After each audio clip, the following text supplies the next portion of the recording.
All right. I'm actually going to be talking about knowledge, a different kind of innovation, knowledge sharing.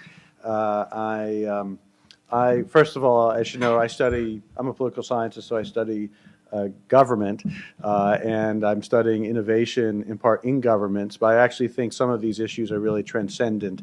They're general issues about how organizations and people deal with knowledge sharing around experiential knowledge.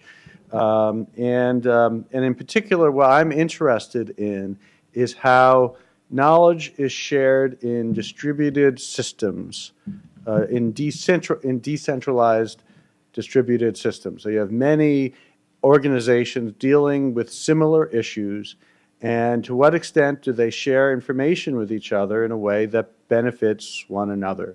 Do they share information with one another, and why? Generally, the intuition here is that there are many reasons why you hope that there's knowledge sharing, right? That you want to avoid reinvention of the wheel. You want to learn from others' mistakes. So sometimes it's not just about copying someone, but it's about finding out what not to do, right? And just in general, when we think about, and I'm going to be talking about sort of applications in a professional environment, you engage with the environment, you learn stuff, and the hope is that you can pass those experiences on to others, right? It's particularly notable in government because there are often institutional and constitutional constraints on putting entities together, right? Like, it may make sense for Massachusetts to, take over Rhode Island, say, but there are some constraints there, right? And in business, actually, it's, sometimes there are such constraints, but often it is possible for company A to take over company B in a way that's just not possible in government. And it makes government actually an interesting laboratory because often in business you say, well, there's a logic for combination here, and we can do that. And in government, you have to find other mechanisms for cross-boundary collaboration. So I'm going to talk about 3 case studies. I'll talk very quickly. The first case study is looking at knowledge sharing among state health officials. There's one state health official in every state. I was asked, my team was asked to do an evaluation of this by the Robert Wood Johnson Foundation, of a program that they had, and we interviewed almost every state health official. We had almost every one of them answer a survey about their networks and knowledge sharing. So it's an unusual data set because it covers almost every state and territory. So it's pretty comprehensive. And these are pretty serious people. They're in charge of health policy, and there's one state health official in every state. And so these are important people, and they're, of course, distributed around. The second study is extremely different. We're looking at the use of technology by members of Congress. In particular, how do they view the potential, the use of the internet, right? Every one of them has a website. And so the question is, this has great opportunities for them to communicate with constituents, but also has great dangers. And so how did they learn from one another? This was done back in 2006, and we interviewed communications directors, and we did a survey as well. We talked to people from around 100 offices. And then the third involved looking at DNA forensic scientists. We did a survey of DNA labs around the country and did a lot of several dozen interviews of where do you go and get information. In each case, you have this very decentralized system, and the question, and you have experience that's occurring in each of these locations. And so the question is, to what extent do we see leveraging of that experience from one location to another? And I think it's a pretty general issue in terms of thinking about innovation and knowledge sharing more generally. And so the general framework across these domains is multi-methodological, so qualitative. So we did lots of interviews in every case, focusing on processes that produced knowledge sharing and why people shared knowledge, did they share knowledge, and so on. And then quantitative, basically who talks to whom about what. And I'm going to go through each of these very quickly. So, so it was state health officials. This is health is a very large and complex area, and so you could see how there might be the possibility of learning from one another. You can also see, and some of it's not just about policy knowledge, but also just management issues. And here's just one example from one of our interviews of state health official was talking about a benefit of one particular exchange of knowledge. This official said, I had a situation with the EMS system, the emergency management system, like 911, and I called up another show and said, the EMS folks here are riled up. Now, this guy, he's an emergency room doctor and had headed an EMS system. He said, don't do anything yet. This can get you fired. You know, there's the EMS system. They're connected to the fire chief. There's a fire chief in every legislative district. These people connect, and no matter what the situation is, this could get you fired, right? Well, this is a useful bit of knowledge. Right? And then he goes on and talks about how he then finessed the situation and obviously did not get fired, right? And so it's just a little case study of this leveraging of experience of how actually the knowledge of this person in another state was extremely relevant to this state health official. And so what I'm going to show you now next is a network of state health officials based on, who have you gone to get information. So I'm going to talk a little bit about the structure. These are all people who don't talk to anyone. You'll note there are actually quite a few people in that category. And then you'll see, in contrast, there's someone that a lot of people go to, and there are a few of these hubs that a lot of folks go to. And so what are key structural patterns to look for here? Well, one question I asked is how centralized this is, and you can already get a sense of that. And then the second would be, what are dyadic predictors of communication? On the first, it's very clear, and as you can see, this is a very centralized network. I mean, there's one actor who's tied to almost half the states, right? And then there are about half, there are more than 25 that have like 1 or 0 ties, right? And so this is, there are a few. There's one huge hub. There are a number of smaller hubs and so on. And so this is a very centralized system.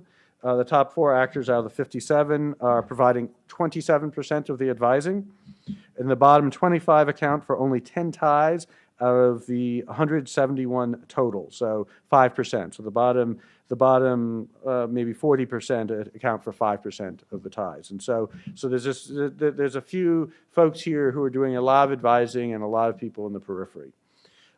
Second thing to note in terms of looking dyadically, what predicts who talks to whom, that geography is really important. And part of the interesting question is, why is geography important? So we'll see here, this looks at adjacency. So this is non-adjacent states, and these are adjacent states. And then we say, are they far away? Are they different regions? And in fact, for some regions are really quite big, so you can be pretty far away and yet in the same region. And so it turns out that the key thing here is that if you're not adjacent,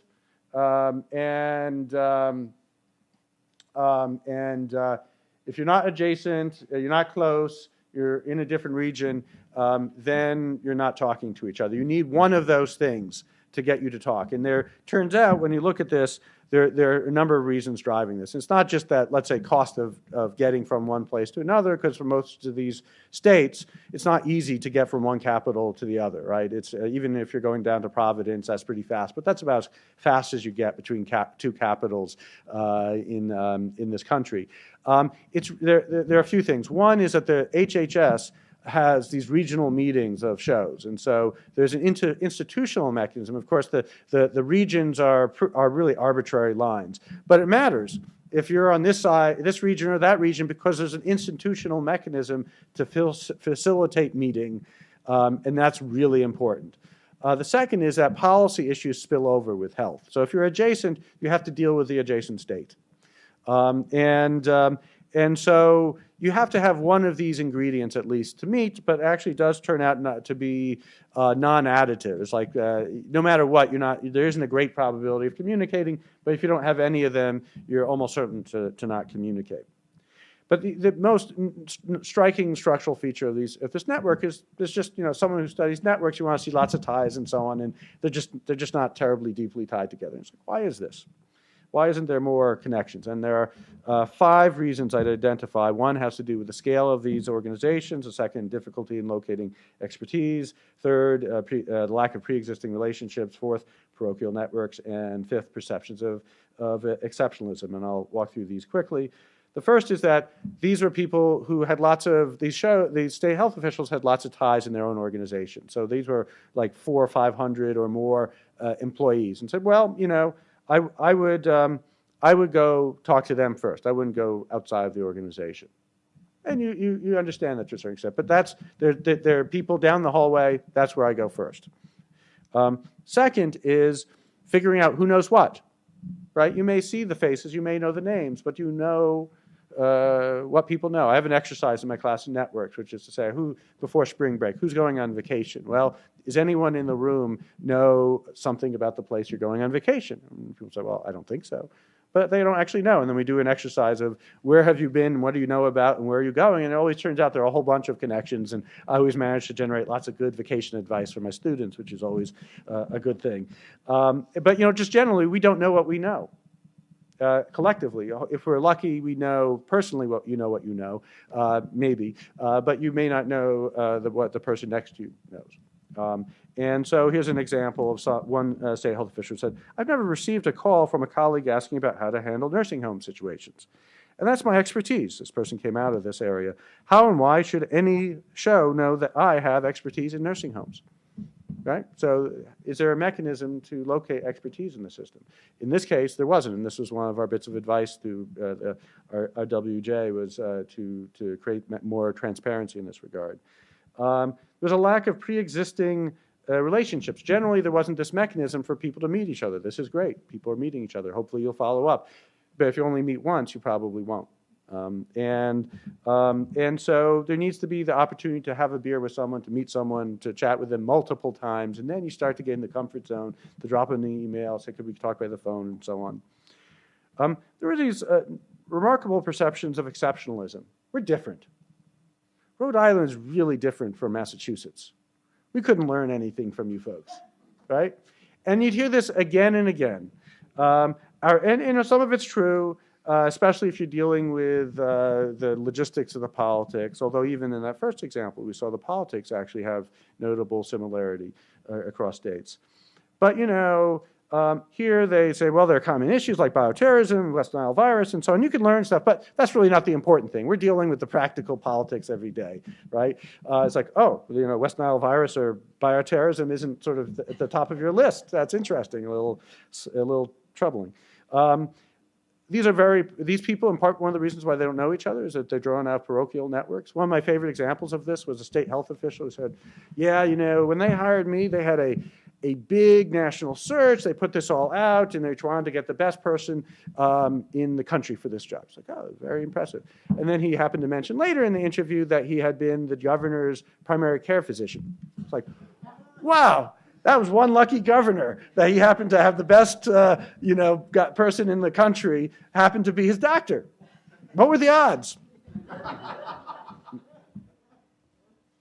The final lesson, and this is sort of the more favorable one, is that there is this potential for rewiring the network. And one of the reason why RWJ came to us is that they're running this annual workshop at the Kennedy School, training incoming state health officials. And the question was, we always thought about this in human capital. But maybe we're also doing something about social capital here. Maybe we're building relationships. And indeed, we found that these people, after they had been sitting there together for a week, built relationships, and they were far more likely to call on each other subsequently. And so he said, that you actually, there was huge value here, especially those long distance ties. That figure I showed you, that most of those long distance ties that had no other reason for them to talk to each other, it was mainly because they had met at this event that had been funded by our WJ. So I'm going to run through my second case study. I'm going to do this more quickly, in part because actually there's less to talk about. We wanted to, every member of Congress, so the internet comes along, right? And they're like, oh, we should do something, right? And they slowly start to do something. It takes them a while. Like in '97, maybe half the members of Congress had websites, right? Half. And the half that had websites are pretty lame. But here's an example of a website, a member of Congress from Texas. And, just generally, there's a lot of potential to learn from one another. Here's a quote of one communications director who's running a website. I was not in the business of trying to reinvent the wheel. I just wanted to go out and steal the best ideas I could from other people. I think words to live by.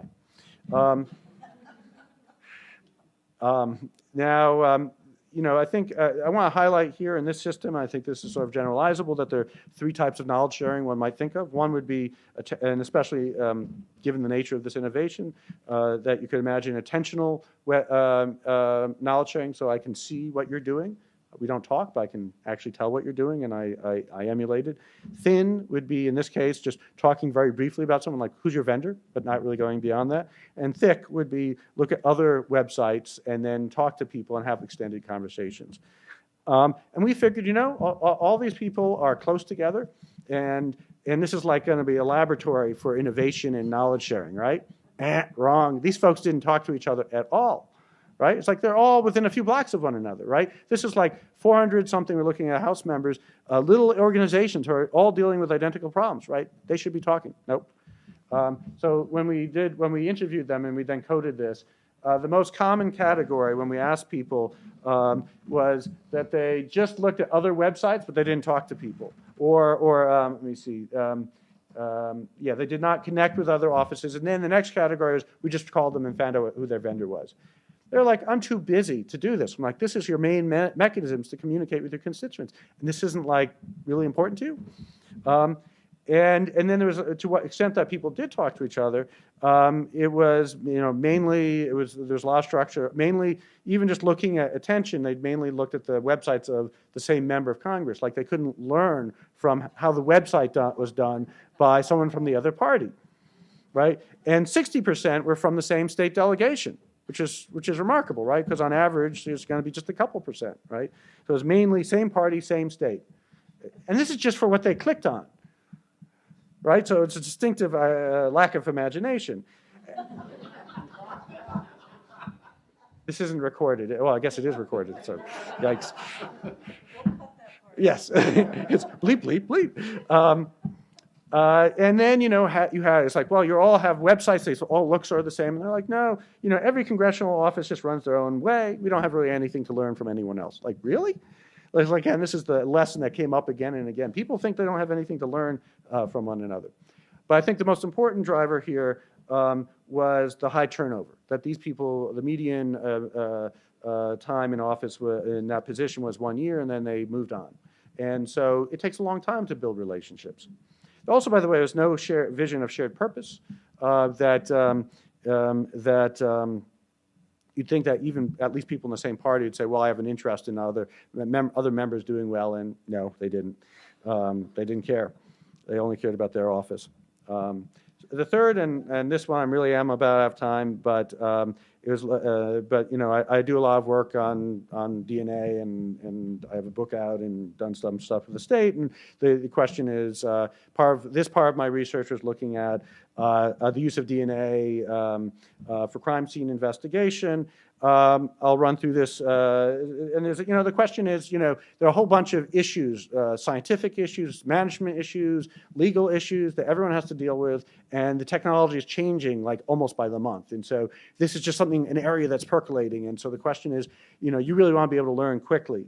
And this is one of those cases where, if you were to say, how should you design this system?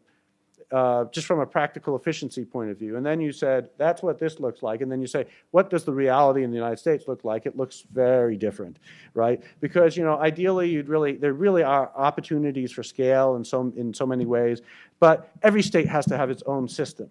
And then within every state, you have to have subsystems because there are political reasons. Like, the state lab has to be out towards Western Massachusetts, and Boston has its own lab, right? And that's just the way it's got to be. Right? And that may not be efficient, but whatever, right? I mean, that's just not, the politics wouldn't allow anything else. So there's a spatial dispersion of labs across states and then within states as well. And so, so this whereas like in the UK, there's like a single organization that does most of this, right? And they have a system actually that's about the same size as the US is, even though they're a much smaller country. So this creates issues of scale with respect to knowledge, expertise, and so on. And so if we draw the network here, there are a few isolated states, although we only have some that we don't actually have many labs reporting from. This is what it looks like, but some of the things to note about is that it's actually relative to the state health officials. This is sort of, this is what it would look like. This is the cumulative proportion of ties. This is the 45-degree line if it was like perfectly distributed evenly according to the population. And it's actually quite a decentralized system relative to state health officials. Space is still extremely important. Density of ties for adjacent states is around 4 or 5 times that from non-adjacent states. Region and proximity matter less, but they matter a lot less. Why is the denser network? Just tenure here matters, that these people stay in their position for a very long time. But they're also, it's a professional identification. These are professionals who come into the system, they stay there for their careers. They move around, not often, but occasionally from lab to lab. There are subsidies from the center, the FBI. They all hate the FBI. Well, they're not big fans of the FBI. Because the FBI is trying to impose rules on them, I think for good reasons. But the FBI subsidizes their coming to meetings for informing them about the rules and training them. That creates networks, right? The FBI isn't thinking about creating social capital, but they are. And there's generally this accepted universality of knowledge. Even here, there was some notions of exceptionalism that were surprising to me, but it was a lot weaker. I mean, DNA is DNA, right? But generally, the people realize that DNA is DNA. So a few things. Group level norms really important. People said we're all trying to, deal with crime. We're all in it together. There is an interesting paradox here that, because of the nature of criminal justice, that they had to feel comfortable sharing knowledge. They actually had to have boundaries to stop you from sharing information.